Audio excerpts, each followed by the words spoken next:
Bonjour à tous, je vais vous présenter une lampe type lanterne, lampe tempête, comme vous voulez, d'une bonne autonomie, à forte capacité lumineuse, on va dire du moins que c'est assez correct, avec une ampoule à LED de nouvelle technologie, comme vous pouvez le voir, qui peut éclairer 40 watts et qui en consomme 3, ce qui est déjà assez intéressant.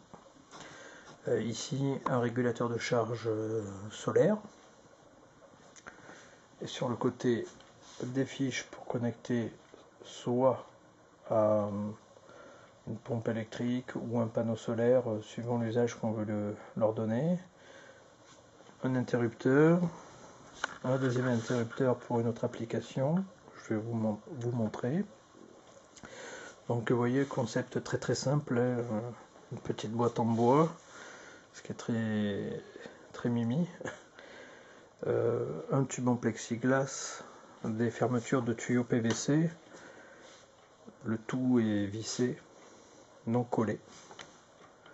Voilà, une anse avec des barres type barre de fer sur les côtés, une tige filetée, écrou, boulon, une anse soit en plastique ou en métal, c'est vous qui voyez. Une petite fermeture, c'est tout mignon. Des coins pour habiller et dessous des pieds, petite confection maison. Alors là c'est de la bidouille, j'ai récupéré ça sur des tiges filetées qui servent à plaquer des tôles en évrite. J'ai juste récupéré les rondelles qui sont vendues avec, quelques vis, rondelles, et voilà. Ça mange pas de pain, ça touche pas le sol, ça évite que le bois pourrisse. Bon, bien sûr le bois est traité. Donc voilà. Donc une petite lampe assez intéressante. Pourquoi?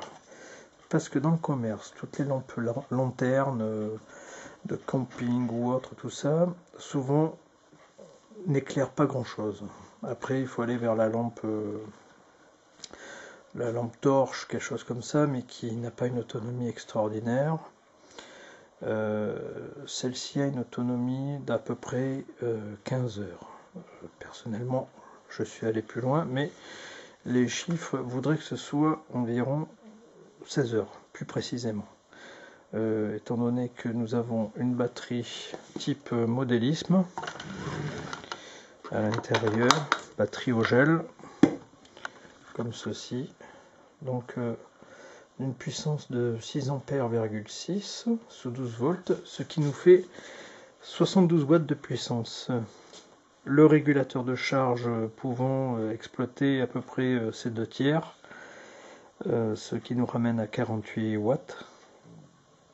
48 watts divisé par 3 watts de puissance de l'ampoule, ça nous ramène à 16 heures en théorie de capacité.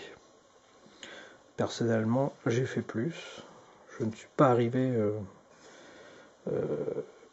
au bout de la batterie, et c'est tant mieux, puisque le régulateur de toute manière va couper au-delà des 2/3.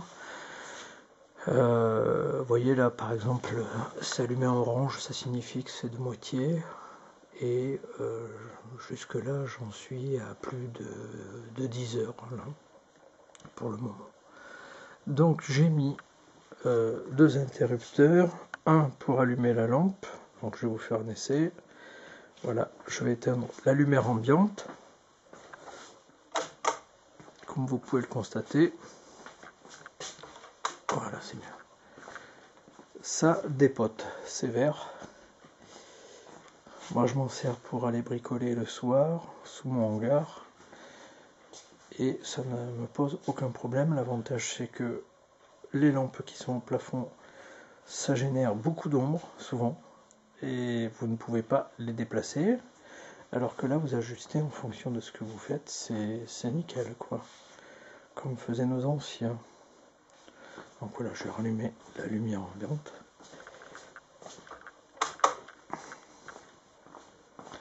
éteindre. Voilà, c'est vraiment sympa. Alors, les particularités de cette lampe. Donc vous voyez, le dispositif c'est relativement simple, 2-3 fils, pas d'électronique, simple et efficace. Un petit fusible acheté au rayon automobile entre le régulateur de charge et la batterie, que s'il y a une hausse de tension lors de la production solaire, ou un retour de quelque chose par rapport au fait de brancher sur une pompe à eau, je vous expliquerai après. C'est le fusible qui prend le relais et qui évite d'endommager la batterie. Bon, la batterie, ça fait déjà plus d'un an que je l'ai. Je n'ai pas senti de signe de faiblesse particulier pour le moment. Au pire, ça vaut à peine 12 euros. 12 euros, je m'éclaire tous les jours avec cette lampe. Ça vaut pas la peine de s'en priver. Au niveau du coût de la fabrication de cette lampe, personnellement, j'ai réussi à négocier des chutes de bois dans un bricomarché. Donc le bois est revenu à pas grand chose. Sinon j'ai fait le calcul, faut compter entre le plexiglas, la visserie, les interrupteurs, la câblasse, les petites fiches comme ceci, fiches plates, le tout mis bout à bout, ce genre de serrure. Voilà, ça nous ramène à un coût de à peu près 150 euros pour la lampe. Voilà, 150 euros en récupérant le bois et puis en se dépatouillant à récupérer des vis, des choses comme ça, sur des trucs qui servent plus à rien. Voilà, ça peut, je pense, ramener la lampe à 85 euros. C'est à peu près vraiment ce qu'elle m'a coûté. Mais sinon, si on doit tout acheter, je pense que 150 euros, ça sera vraiment une fourchette très très large. C'est pas grand chose. Bon, bien sûr, il y a l'achat du panneau solaire qui est indépendant, mais le panneau peut servir pour d'autres applications. À partir du moment où on décentralise le concept solaire, je reviendrai dessus un petit peu plus tard. Donc voilà, j'ai fait ces deux fils extérieurs, mais j'améliorerai la lampe pour que les deux fils soient sortis de cette manière. Ça, c'est les deux fils à brancher sur le panneau solaire. Au niveau des panneaux, je dispose de deux panneaux de 80 watts, un de 100 watts. Suivant la luminosité du jour, j'ajuste. Si vraiment la luminosité est correcte, je prends juste un panneau de 80 watts, ce qui me permet de recharger la batterie à peu près en une petite demi-heure, quelque chose comme ça.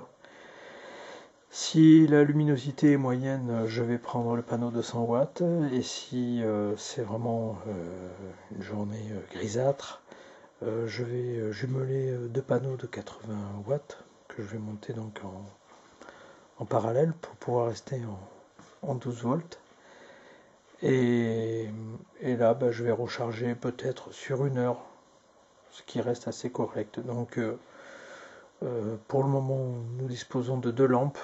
Donc partant de grisaille, en 2 heures, la charge s'est bouclée.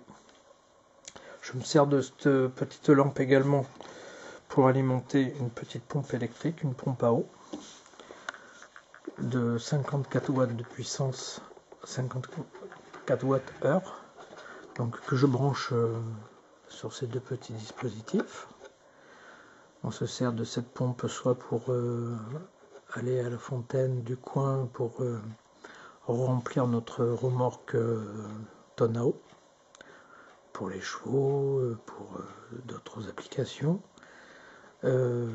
On s'en sert également pour brancher sur une pompe qui nous ramène de l'eau de pluie collectée dans des tonnes à eau en plastique où toutes les gouttières de la maison se déversent.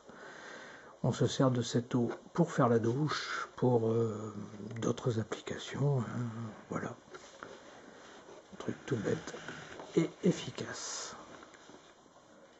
Qu'est-ce que je peux vous dire de plus? Allez-y, ça vaut le coup.